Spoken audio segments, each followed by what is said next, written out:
Ladies and gentlemen, get ready for an experience like no other. Tune in every Monday at 1 p.m. Pacific Standard Time for The Mary D. Show, where the ordinary meets the extraordinary. The Mary D. Show brings you powerful insights and inspiring stories from a diverse range of guests. Join our incredible host, Mary D. Welch, as she sits down with thought leaders, business owners, and changemakers, sharing their journeys and successes. From career professionals and entrepreneurs to educators and beauty advisors, Mary D. Welch interviews sports figures and health enthusiasts, offering a platform for extraordinary voices. Explore the world of extraordinary people and places in business and finance, homes and real estate, beauty and wellness, education and empowerment, sports and health, and more. Want to be a guest on the show? Call 619-669-8603 or email marydwelch.com. Visit www.marydwelch.com to learn more.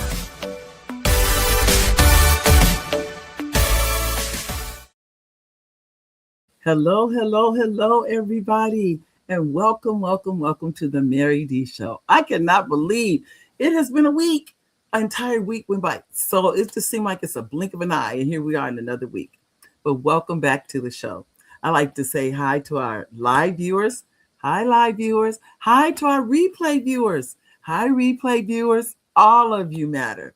And you know I have to say hi to our executive producer, Oliver Welch. Hi, babe. He's in the background. He's making sure everything is running smoothly and that everything is going good for the show.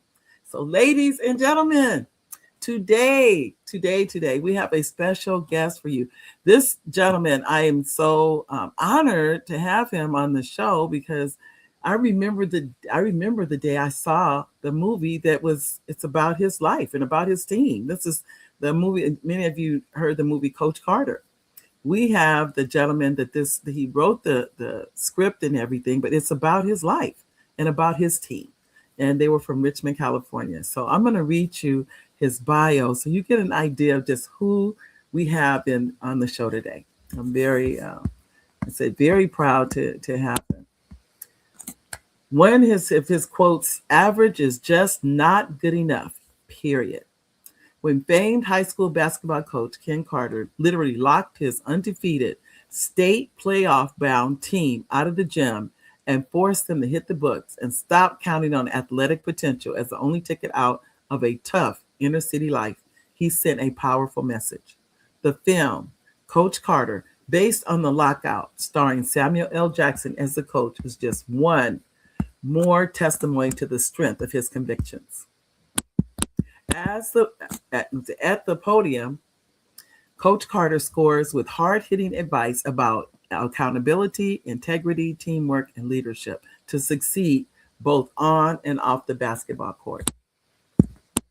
A successful businessman, when he accepted the head basketball coach position at Richmond High School in Richmond, California in 1997, Ken Carter had a monumental task at hand. The students were failing academically at an alarming rate, and the athletic programs were in a pathetic state. Within 2 years, Ken Carter had virtually single-handedly turned around the school, physically cleaning up trash, graffiti, drug dealers, and also mentally cleaning house as well. A contract which each player and his parents signed spelled out critical rules of conduct. Treat others with respect, shun drugs and alcohol, sit in the front of the class and participate. Wear suits and tie on game day and maintain a minimum of a 2.3 GPA. And when not all of the players lived up to their obligations, the playoff-bound, undefeated Richmond Oilers, 13-0, including Carter's own son, Damian, were locked out of the gym and pulled from any basketball-related activities to learn how to rise as a team. Academically sound players tutored weaker ones, and the whole team improved their GPAs. Most importantly, these inner city students ultimately turned not just to the court, but to a new standard of winning, one which transcended the hoop dreams of high school to college educators and futures they might never have imagined for themselves. In addition to coaching, Slam Ball's champion team, the Rumble, Ken Carter is a business entrepreneur with an author. He is also the founder and chairman of the Coach Ken Carter Foundation, a nonprofit organization which develops, promotes, and provides education, training, and mentoring programs for minority youth.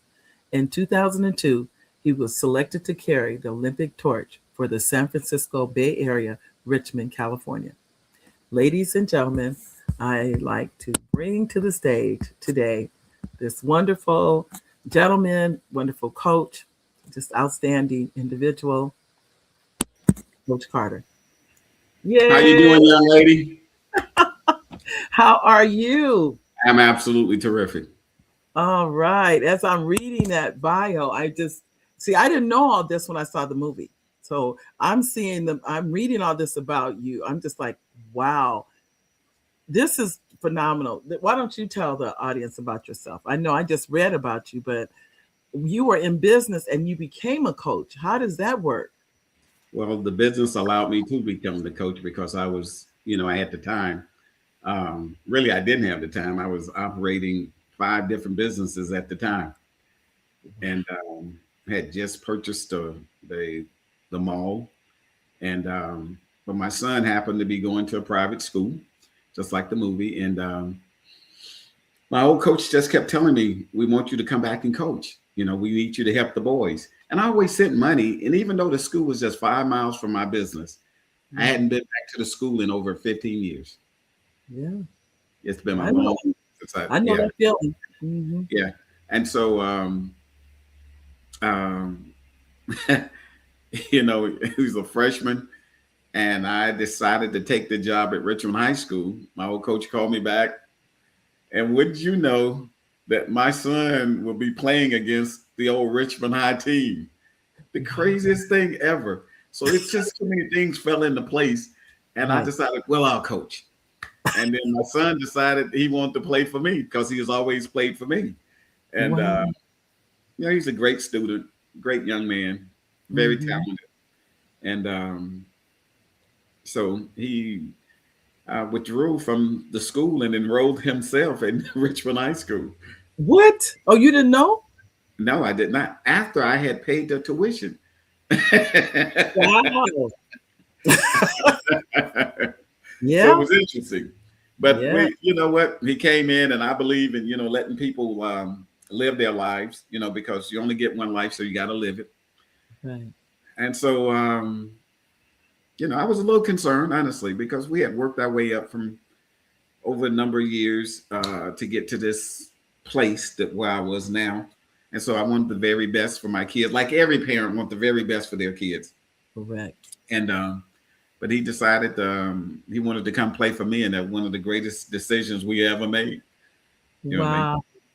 Well, that's wonderful. I know too that that's part of the story. But how is it that they got locked out of the gym? Well, believe it or not, all the kids was eligible because the state of California says you must have a 2.0 GPA to play in a collegiate athletics. Correct. Prep sports in California. All our kids have that. I had 3 levels of teams: the freshman team, the junior varsity, and the varsity team. And all 3 levels was undefeated. We was all 3 teams were 16-0. I mean, we was having a great basketball year. Wow. I was not trying to lock anybody out, but this was the thing. We signed the contract, and our boys was just disrespectful. I have 7 sisters. And they were just being disrespectful, period. So it wasn't about the grades. Now, 15 out of 45 had failed below, not a 2.0, but we started at a 2.3, and every semester we tried to raise our GPA by 2 points.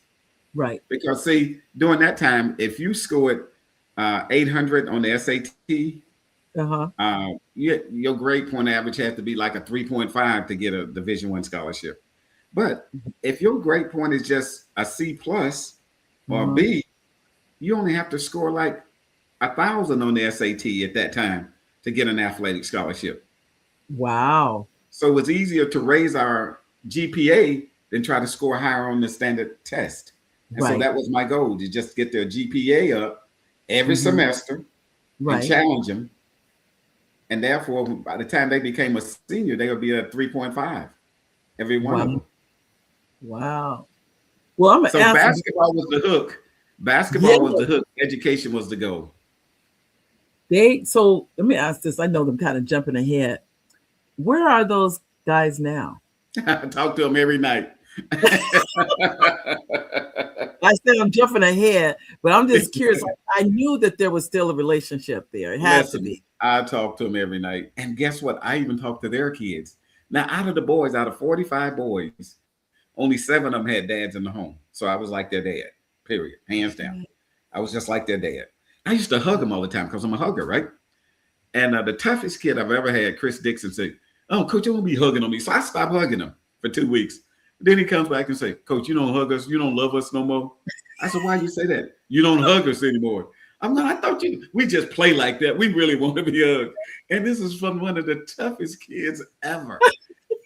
I mean, and I do have favorites. Now, a lot of people talk about coaches. I have favorites. And I would line all the boys up on the line at the first day of practice. I said, "Listen, I love you guys all." I said, "But I'm going to like 1 or 2 of you guys better than the rest. You become the 1 or 2 I really like." That's your goal. That's it. That's their goal to do that. But we Yes, also ma'am. tell you we have some comments from our audience. I want to make sure I include them. They have taken time out of their day. This is what I always say, because they can be watching TV, they can be scrolling on their phones, but they have come to the show. So I want to make sure we have to see what they have to say for us today. We have today, I saw my beautiful niece. Hi, Jazzy. She's in Atlanta. Yes, ma'am. Hello, Miss Jazzy. And look who made it. Is that Jasmine? Hi, Jasmine. Oh, it's Darlene. Hi, Darlene. I saw the name come up. Hello, Darlene. And Darlene will be on the show. Did she tell you? She's coming. And this is Jassy. And then I have some other comments coming in. You said you love the movie. I know, don't you? Don't you? It's such a, I mean, it's a timeless movie. That movie will be around, for centuries, I guess you could say. It's one of those Yes, ma'am. movies that touches your heart, is what it is. Well, So it's a true story. It's a true movie. And the movie is 98.5 correct. I was on the set every single day of shooting the movie. wow. Every single day. And Mr. Samuel Jackson, in 4 months of shooting the movie, never stumbled on one single line. Wow. Talking about a That's professional. a Yeah, lot. he was on fire. Really? Oh, to see, well, he must have read, when he read the script, he loved it too. He says, "I love Coach Carter." He said, "It's Darlene." Oh, look. That is so sweet. Oh, that's wonderful. And let's see if it's another comment. Okay. I wanted to make sure. Oh, I skipped to the bottom. Hi, Ruby. Ruby is a super fan. So Ruby comes to, "Hi, Ruby. Hello, Mary, you're a great guest." And Ruby, she's an actress and a singer, I think, too, and a screenwriter. I think she does. I hope I got them all right, Ruby. Because Ruby Wow. does uh-huh. And I met her in it wasn't on That's set, awesome. but it was on a production. No, we met at a luncheon. And I recognized her. That's what it was. But this is, now who's Okay. this comment from? This is Coach Carter. Oh, this from Jazzy. This is my niece. I always say my beautiful niece. And let's see. And we have another comment. Okay, that's, I was getting mixed up. Okay, I just wanted to make sure that when the audience leaves comments, I always try to get them in, because that's who we're here for. Well, tell me, what was your when you first walked on the campus at Richmond? It's Richmond. Did I say it right? Yes, ma'am. Rich. Okay. Richmond High School. What was it? The first thing you did when you walked on campus was what? When you first, I think you were in shock. Number one, when you first walked, and you saw the graffiti, you saw all the disrespect that you saw, and think about, it took one person to turn that school around, though. Yes, Where? ma'am. Well, Richmond I had gave me my identity in life. That's where Wow. I became a man. That's where I became so-called a star. Um, um, Gave me the opportunities as the coaches and the I had and the teachers I had who cared about me. I was a little kid from Macomb, Mississippi, trying to find my way in this thing called life. But I was a little bit tougher than everybody else. worked a little bit harder than everybody else, and just believed. And I always told everybody at school, I'm gonna be something one day. Period. I used to always say that, and I said my situation will not be the same, because we was all broke. Honestly, we was all broke. Right, And right. we had some kids who lived up on the hill, and they used to brag all the time and things of that nature. Um, but it's funny how life, if you work hard enough and you're dedicated, and it's the discipline. This is the thing. If you're disciplined in life, you can bend the universe. Wow. Period. You can bend the universe. Now, how do a kid grow up on a farm in Macomb, Mississippi, end up on the Dr. Phil show? End up with Samuel Jackson playing him in the movie, end up running with the Olympic torch. You know what I mean? It's just phenomenal what can happen to you in your life if you stay disciplined. Wow. And see, a lot of people think I'm a motivational speaker. I'm not a motivational speaker. I'm an inspirational speaker, because when you motivate people, you have to do that daily. But when people are inspired, they lead from the front. So we're trying to make leaders. It's just that simple. Wow. Well, you said you're from Macomb, Mississippi. I was born in Jonestown, Mississippi. And you guys actually have a stoplight now. Well, you know where that is. I know exactly where that is. Off the 61. I tell you, my mom went back 50 years later and moved back to Jonestown after leaving San Diego. That's awesome. But she loved it. She loved Mississippi, and that's where she passed. But her final place is in San Diego. But yeah, Clarksdale and everything. We went back so much. I learned my way around. I can go to Marks, Clarksdale. But anyway, but I tell you, it's just I'm listening to you, but I wonder, like you said, when you went there, that school was totally different than when you went back. Oh, yes, ma'am. Oh, totally. I mean, the teachers actually just loved us. And I used to leave class thinking I was one of the smartest kids in America. Oh. And I was just an average student per se. But I used to think, they used to tell us, America needs you. And we used to leave class believing that, the whole world needs us. We gotta get it done, by any means necessary. We gotta get it done. And so when I went back, I was just so disappointed. I was extremely disappointed. And just the attitude of the people. They looked like losers, they acted like losers. and it was just everywhere. I mean, it was just everywhere. And so it was the teachers too? Yes. Oh, the teacher it was just unreal. They just had a different approach about going and doing things. Their attitudes was losers. They just expected Richmond High to come in last in everything, because in prior years, in the 70s, we were number one in everything. Wow. We had a tennis team and didn't even have tennis courts, and we won the state. What? Yes. We had to go use the public tennis courts. Wow. And believe it or not, in Richmond, there was one high school that had a swim team. It was Kennedy had the pool. And so our swim team used to have to go down, and they would qualify every year for the state. You know what I mean? Just using the public facilities, we was just dominant. I mean, we were dominant as athletes and as people.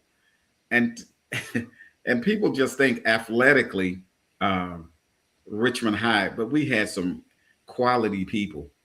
Wow. And on staff, and the teachers on campus just literally loved us and wanted us to succeed, and went out of their way to help us succeed. And once they lit the path, all we had to do was walk it or run it. And so that's exactly what we did. When you came back and you saw the graffiti and the trash, and then nobody really cared about the school, it probably made you almost want to cry. Well, I did, but for 20 seconds. But then I started picking up paper, and I treated that school just like I treated my home. I respected it, I loved it, and we start. Day one we started, and I said, fellas, if you're gonna be on this team, this is what's going to happen. This is a contract, and we're going to keep everybody's accountable.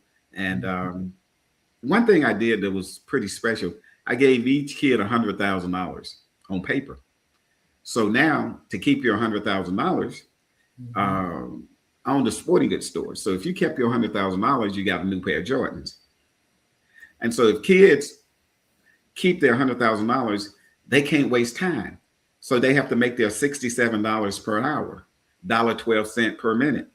And so if they're goofing off in the mall or something, and they go like, Coach, man, I just let my friends steal $67 from me because I spent an hour with them doing nothing. So when the kids start equating their time to money, it changed drastically. Wow. Because they had never done that before. No, ma'am, ever. Wow. And so when you want to get anybody's attention, start talking finance, start talking money. You instantly get that out. And especially talking money that they can get. And so that's when you have to meet people. Yeah, you have to meet people where they are. Period. And every kid wants the new Jordans. And guess what? I had hundreds of pairs of Jordans, and at the time I would teach them the difference between wholesale and retail. I said, when I buy these shoes, this shoe cost me $37.50. I'm able to sell this shoe at $120. Wow. Did they understood that? They understood that. They said, Coach, what? I said, but this is the minimum. I have to buy 500 pair. Yeah. You understand? I said, so it's not like I'm getting 2 or 3 pair. I have to buy 500 pair to get that price. Right. So now they starting to understand the difference between retail and wholesale. Yeah.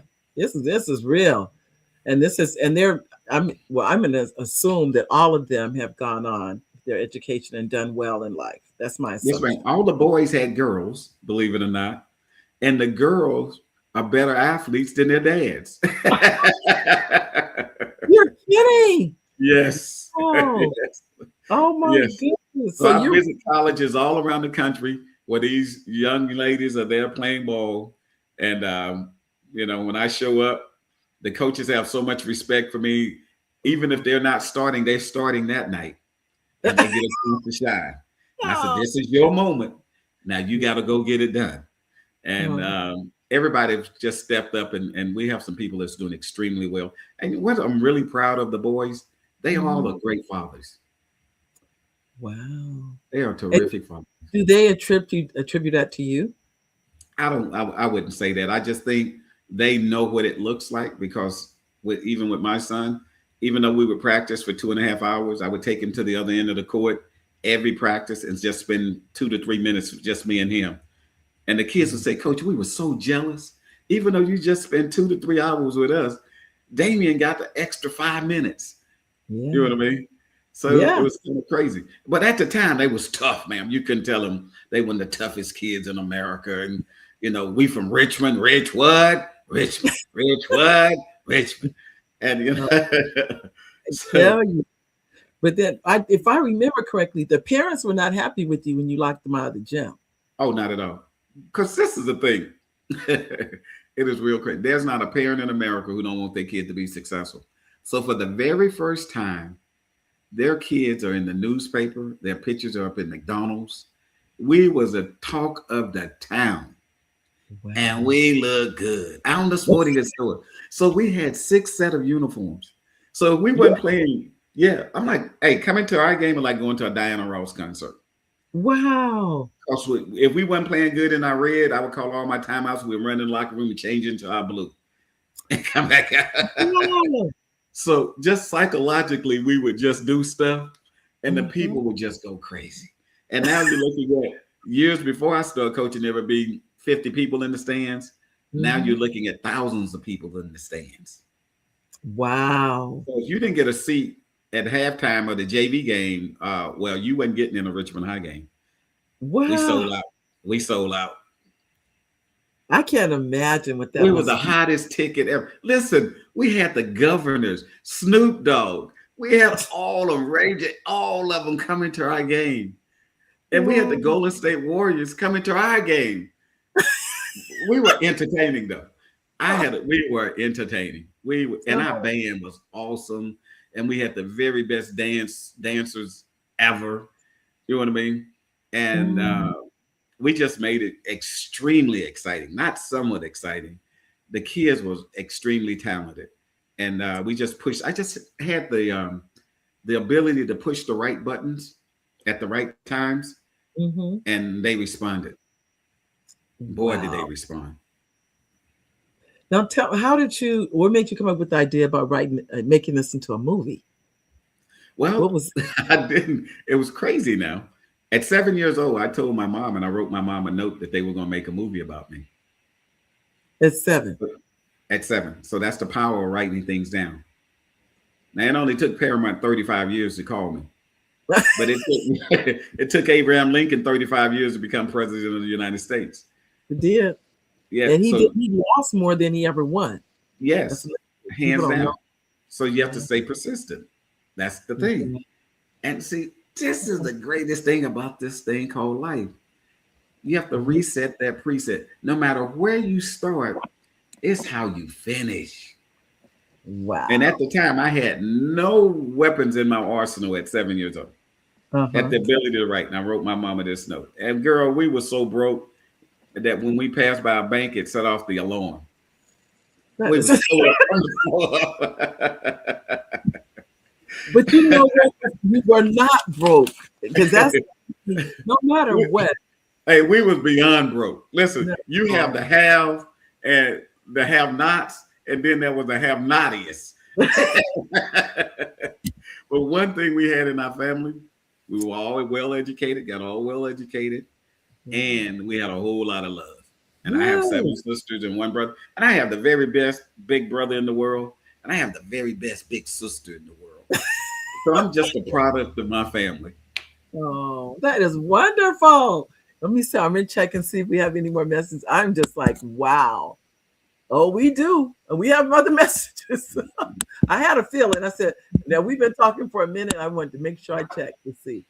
And as I come, here they come. Here. Okay. And here we go. Here we go. I'm going down here. Here we go. This is my cousin, one of my first cousins, Jimmy. And he says, I think I'm here.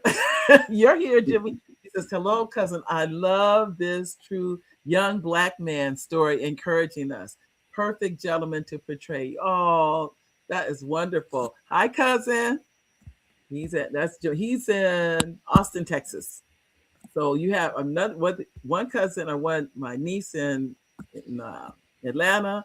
Jimmy's in Austin. I have cousins all around the country. Then you said, oh, just a minute. Jimmy said, or another comment just popped in. And then he says, hello, Coach Carter.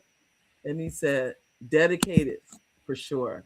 I know. And Jimmy's an athlete also. He's a football star. Excellent. He is a star. He was a star after I graduated. We both went to the same high school, Morris High School in San Diego. Yay, cousin. And let's see. And then we have another comment here. It is, I think is that you, Cherry? Hi, Cherry. She says, hi, Mary. Hi, Coach Carter. And her name is a Cheria, but she goes by Cherry. And we have another comment. And Jimmy put Tigers from Morris High School. Jimmy says, light Morris High School. Oh, yeah. Now I don't remember. We had good basketball teams too. I think our football teams were better though, to be honest with you. So I don't know why that is, but he says, Carter said folks wanted us to succeed. Yep. Yeah. In the 70s, young lady, we was dominant athletically in every sport. Period. Wow. We was dominant in we had some of the greatest athletes, and we had like 30 athletes, superior athletes who played every sport. Wow. So they would just go from one sport to the next, and they was just as dominant. And man, to make that team, you have to put in some time. And right. And when you're undersized, I was undersized. I was 5'7", and I just like the idea of putting in the work. So you have to enjoy the work. And that's how the universe is bent. You put in the work and you just get it done. And everybody talking about, oh, you can't get this done because they love you. And they'll just talk you out of your success. And, people always ask me, Coach, what is your definition of success? It's real simple. How often you do things and the intensity in which you do it. It's just that simple. I need to write that down. That's a good one. How often you do things and the intensity of which you do it. That's success. Yes, ma'am. Wow. Well, Jimmy said, talk cash money with them, retail, wholesale. You have buyers and sellers. Yep. So you were speaking their language. That's what he was talking about when you're talking about the shoes. I'm curious, what did they think about the fact that you could get the Michael Jordans for $39 or $37 and sell them over? Well, they didn't understand what retail and wholesale was, and I tried to explain to them this is how these people stay in business, because every dollar they spent in the community was with somebody else, with another race, until they came to my sporting goods store, and I had 3 barbershops, a hair salon, T-shirt printing business, and my sporting goods store, all in the same mall. The whole block. I had the whole block. Wow. So what you see the block in the movie, they just showed the sporting goods store. That entire block, I own that whole block. Wow. Took me 15 years. The store too. Yeah, it took me 15 years to get that done, to buy that property. But people don't see, they don't know that story. They only see the success story, but they don't know what it took to get there. That's what I've heard people say that too, that they don't know what it looks good, is what I'll say. And this is Nanette. Hi, Nanette. She says, hi, Coach Carter. Was my favorite. You said basketball was my favorite sport. And I had a few. I missed the other part. What was that, Nanette?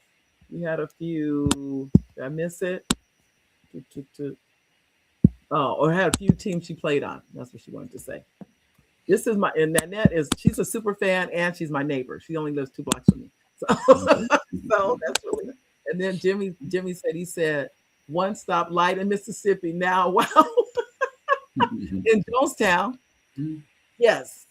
Is there a light it could be. It's a light. You have a blinking light. Yes.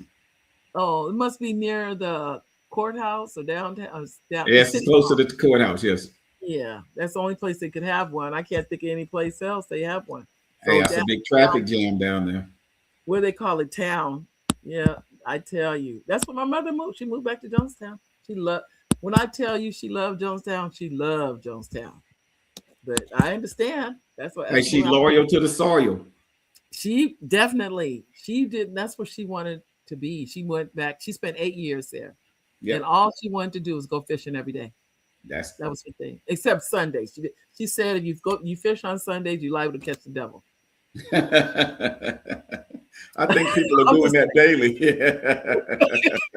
That was her thing. Coach Carter, you are truly a hero, and to all the NBA players now. You are a hero to all the NBA players now. That's what Jazzy is saying. It. Thank you, Jazzy. Thank you. You know what, though? Most of the NBA players played for me at one time or another. Get out of here. Yeah, when I coached in the AAU, they played against me. I'm with them, and it's amazing to see these young men now in the professional rinks, because when you play AAU basketball back in the day, they only had the very best of the best, and you didn't have hundreds of teams, per state. You had like 4 teams per state. Wow! So to make it to one of those tournaments, the ABCD tournament, the Adidas tournament, or the Nike tournament, or the big time tournament in Las Vegas, it was huge. I mean, it was the very best of the best. And so I had the opportunity to coach in the team for several years, and I got to see all the NBA players. And when they was in like the 10th and 11th grade, and you could just tell a pro. And guess what? Mama make the pros. It ain't the daddies. What? Mama make the pro. Yes, ma'am. Mama make the pros. It ain't the daddies. It's the mamas. But you notice, I've noticed that it seems like so many are from single parents.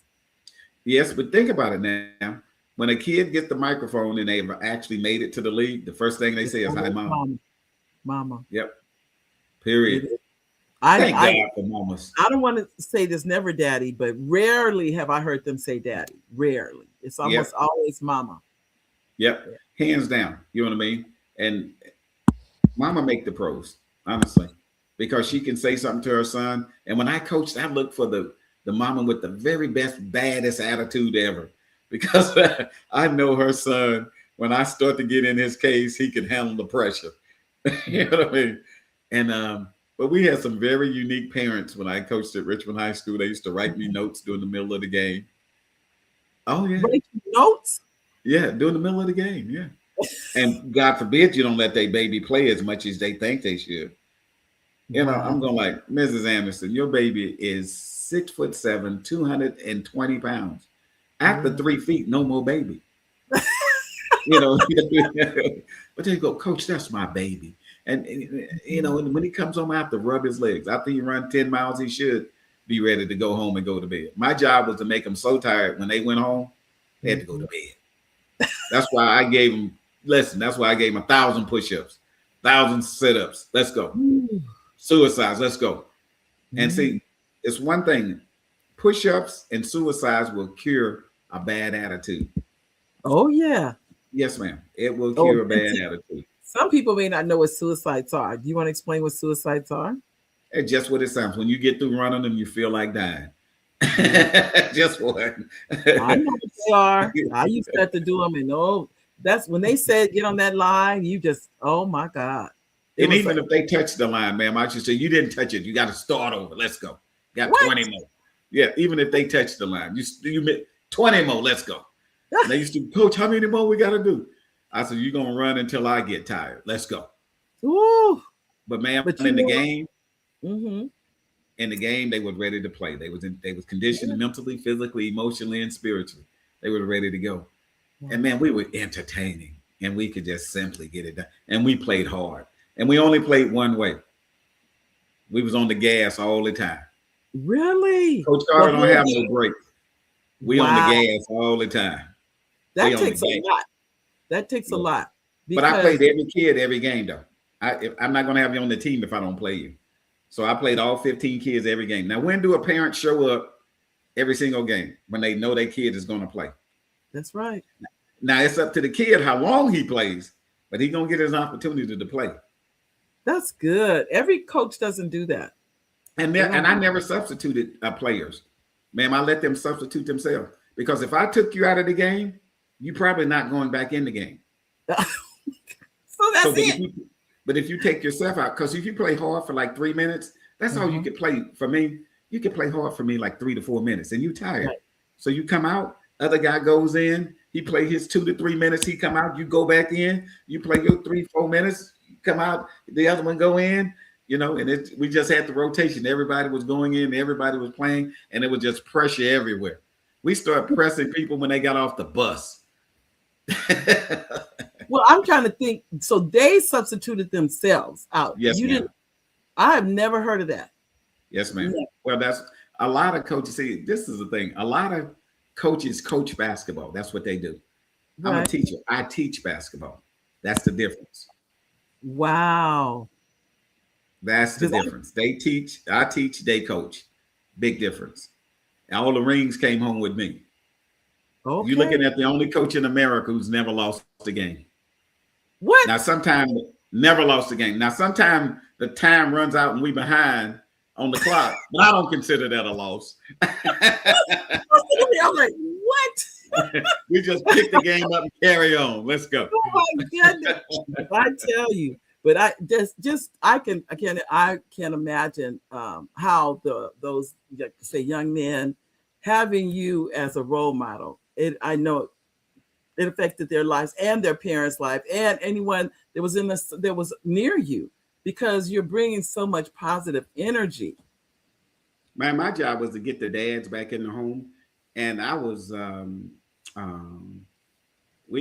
if I recall correctly, one year we had 17 dads come back home. Wow. We would have had 18. We would have had 18. But Mrs. Oliver said, Coach, he been a bad boy. He can't come back in my house. Listen, but see, we half the dads get jobs. I knew everybody in Richmond. I knew, you know what I mean? So, you know, so we had a little pool so we could get people with jobs and laborers and things of that nature with the unions. And things of that nature. And you know what? I have 7 sisters, and my sisters always said, a man looks much better with a check.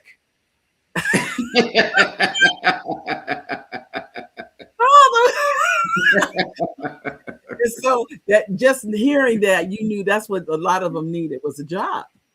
Yes, ma'am. And so we was able to sit there and get them employed. And guess what? The fathers, listen, you should see how proud they were. That's my boy. That's my name, coach. That's my name. That boy got my name. I'm going like, yeah, man, we good. You know, then they want to coach me, you know. So it was all good. Man, it was just all good. But winter shows up sometimes, you know, when it wasn't all just harvest time, you know, winter showed up, but we was able to withstand those things and just continually move forward. And everybody knew that I wanted the very best for the boys. And man, was I tough on them. If they even blinked wrong, listen, it was on. And all of them had to, they had one girlfriend during basketball season. So they had to bring their girlfriend in front of me to get their uniform and kiss her in front of me to get their uniform. And I said, for the next 4 months or 5 months, this is your girl, period. If I see you with any other girl, it's 10,000 push-ups. Wow. And that did was keep their mind focused on what, instead of all this stuff going around and the dramas and all. It makes sense to me. Yeah, ma'am, they were bona fide superstars. Listen, they were bona fide superstars.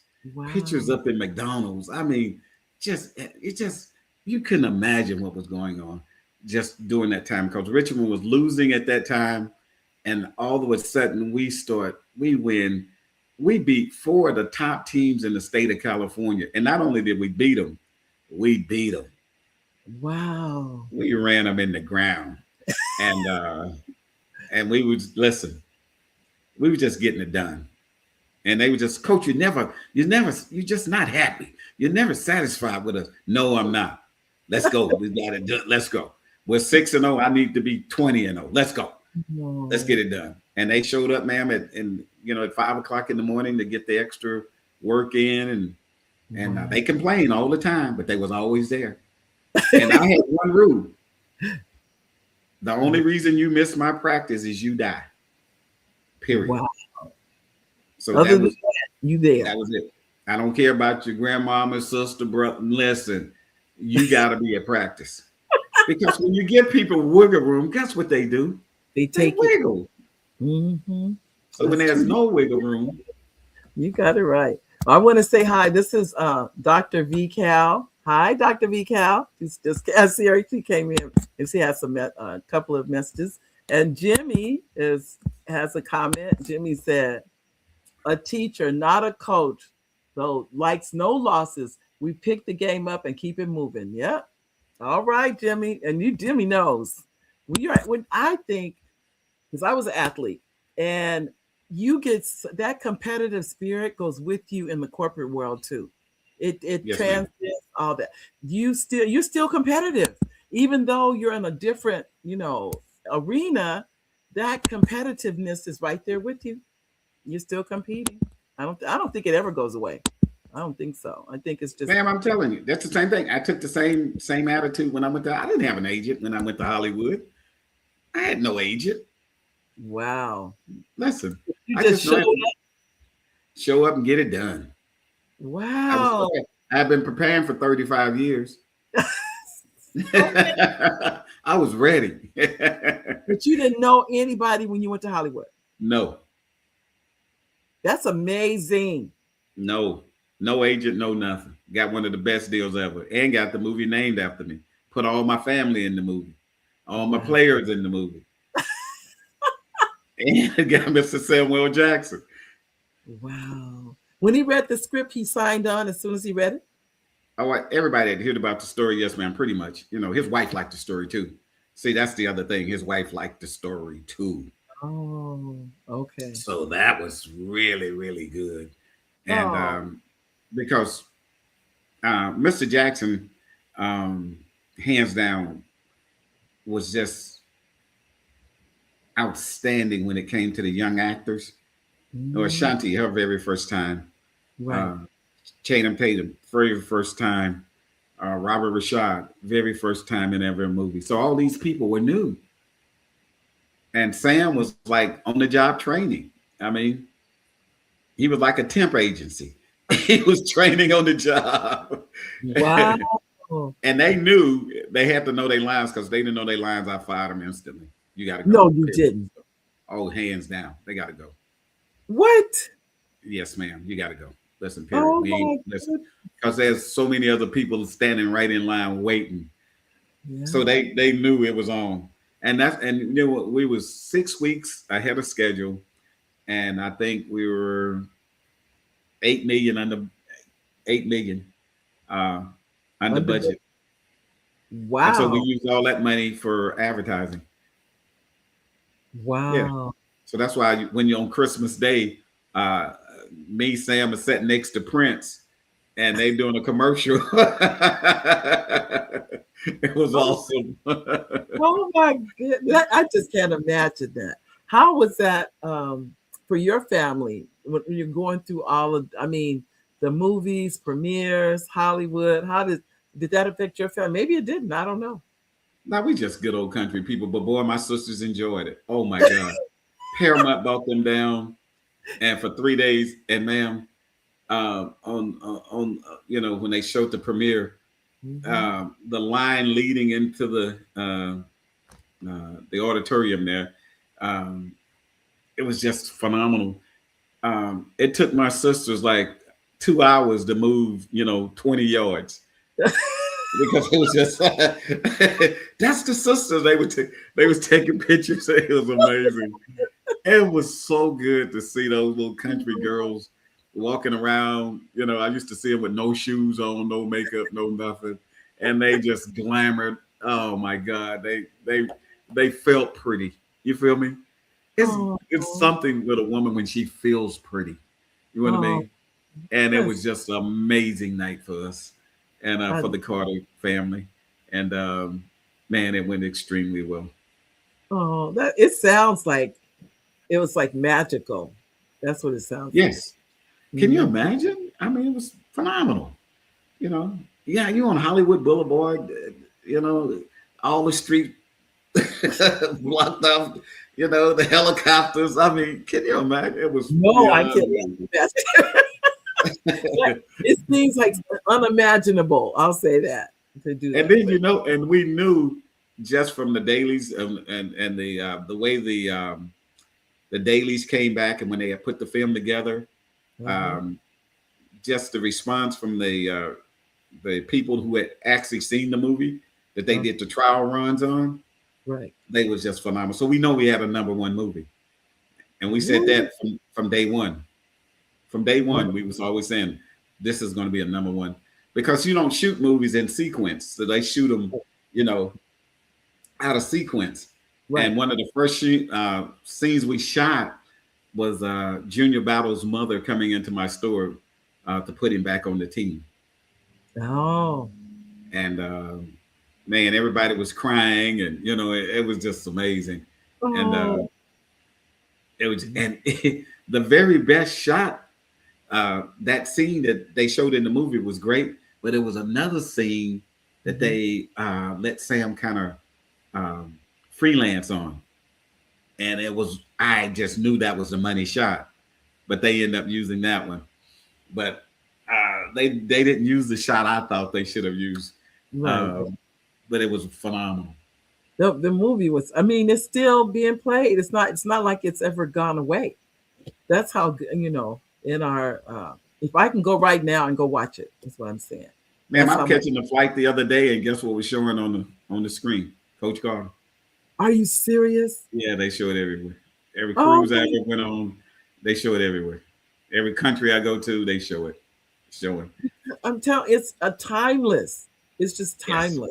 Yes. And it's about think about it. It's about winning. Yeah. And the last game that we did not win. And I had to fight with the studio for like 6 weeks because they're going like, Coach, you got to win the last game. I'm going, you win the last game when you're the state championship, when you're the state champs. We didn't make it that far. We were close, but we didn't make it there. Guy hit a phenomenal shot against us. phenomenal shot and knocked us out. And I just, I just knew that we had came this far. And with all the trials and tribulations we had been through, I just thought we deserved it. You know what I mean? And we're going to go get this. And I just thought we just got to push them off the mountain. They ready to fall. We just got to push them on off. Oh my goodness.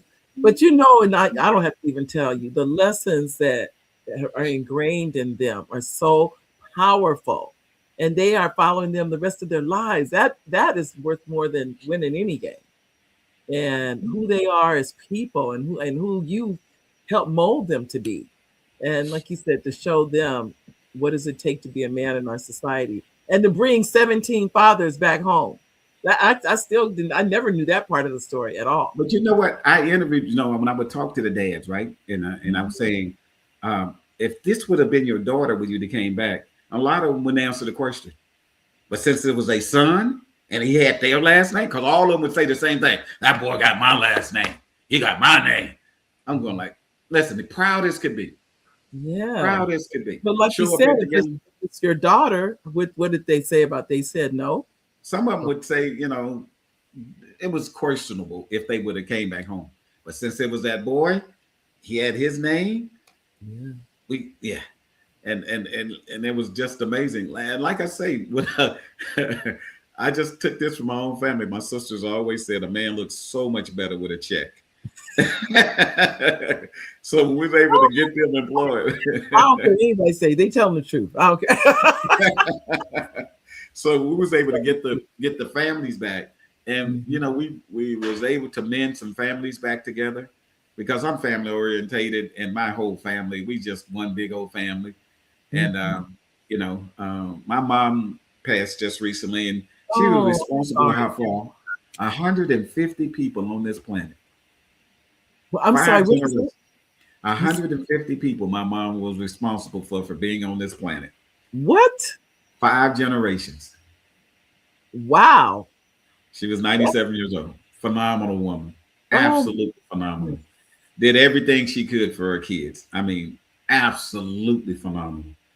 You know what I mean? And so the reason I'm here and the reason I work with people and just believe in them, because somebody had to believe in me. Yeah. And they just know if they get me in the right direction, I'm going to get it done. The coaches know, they knew in football, if I was on the bottom of the pile, I was going to come up with the ball. Wow. They said, how did you know I was going to come up with the ball? He said, Kenny, if you're in the pile, we know you're going to come up with the ball. We know that. And I didn't get a chance to mention, that was my husband, Oliver. I'm going to go back and get his message, because here he is. There. I want to make sure I say, hi, babe. He says, hi, Coach Carter. Thank you for joining the show. We appreciate your thoughts and input on life experiences on discipline. He is the executive producer for the show. So that's my hubby. He's in the background. He doesn't really come in front of the camera too often. I'm the one that's in front, but I can do what I do because he helps me out in the back. Yeah. That makes a difference. And then I think he said another comment. He said, hi, repeat audience and new ones. Welcome to the show. So he knows when people are there. I don't really notice that. I'm glad they're here. Don't get me wrong, you guys. I'm glad you're here. You know what people don't talk about anymore? What's that? It takes a village to raise a child. You know what I mean? Does. It really does. And when you talk about, I'm really big into self-discipline. You know what I mean? That's the key to this thing called success. You have to be, you have to deepen relationships with people. Right. And influencing changes. And, how do you get to the next level? All of these questions have to be answered. And it comes right back to one thing, discipline, period. And we got this greatest thing in the world now called a cell phone. I tell people, do not take this tool from your kid or your grandkid. It has 300 times the technology that it took to put a man on the moon in 1969. I tell people, do not take their kid's cell phone. Take their charger. Let them keep the tool. Take their charger. Okay. We have a couple more comments here. First, Jimmy. Let's see. Jimmy says, He said, cut out the quote unquote wiggle room. Exactly, Mary. Took my competitiveness to my profession. Now retired on the lake other than Sundays. Ain't he silly and feeling accomplished? I'm done, Mary. Thanks for speaking, teacher Carter. Thanks. And just, so he's retired. All right, Jimmy. And this is Nell? Hi, Nell. You're an awesome example to be disciplined. This is one of our guests, Nell. Hi. Anytime you guys, all of you guys come on, if you have a comment, you notice I really try to get it on. I don't want to miss that, to not get the chance to say it. Well, did I miss anybody? I hope not. Okay. Coach Carter, first, I want to thank you for being here because I know you're a busy man and you could be a lot of places, but you're here today and you spent an hour with us. We do want to thank you. But do you have any final words that you like to share with our audience that maybe we didn't get a chance to say today? Man, it ain't nobody that busy, believe me. Listen, and I just want to tell people, because people ask me all the time, Coach, you don't act like a star, because I'm not. Samuel Jackson is a star. I'm not a star. You and me. But the greatest thing about this thing called life, we just got to live it and meet people where they are and just continually give great service. And as we give great service, better things are going to happen for us, Mary. And, and it goes back to family all the time. So if you don't have family next to you, your church, your neighbor, you got to go be family with someone, the community. You got to have someone that believes in you more than you believe in yourself.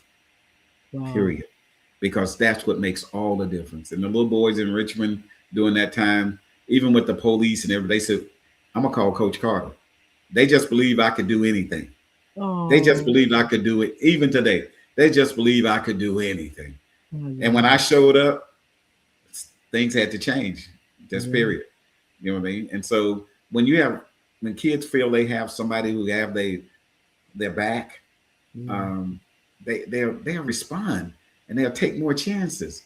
See, life is about experiences.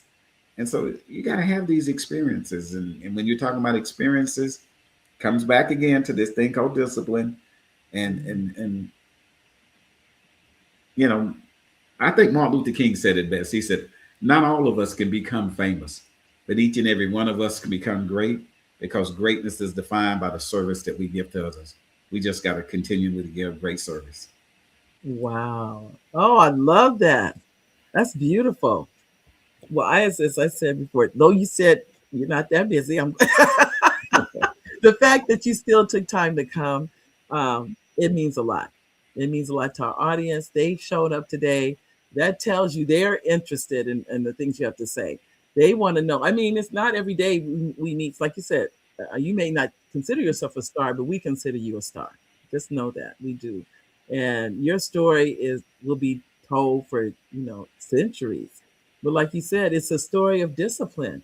But it had to start somewhere in you with your family to go out. Hands down, man. My family did it all, period.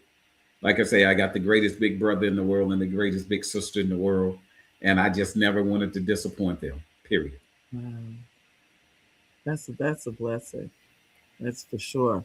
Well, if you like to come back, we would love to have you back again. We can have you, I mean, at your convenience, of course. But if you definitely like to come, we definitely like to have you. I just want to thank you again. And thank you, audience, for being here today. We are on every Monday live. This is not recorded. So just so you know, but you can see it. It'll be back. It'll always be up on YouTube, always be up on Facebook. And you're welcome to see the replay at any time. Thank you all for coming. Thank you again, Coach Carter. And we will be back for next Monday with another Mary D show. Bye, everybody.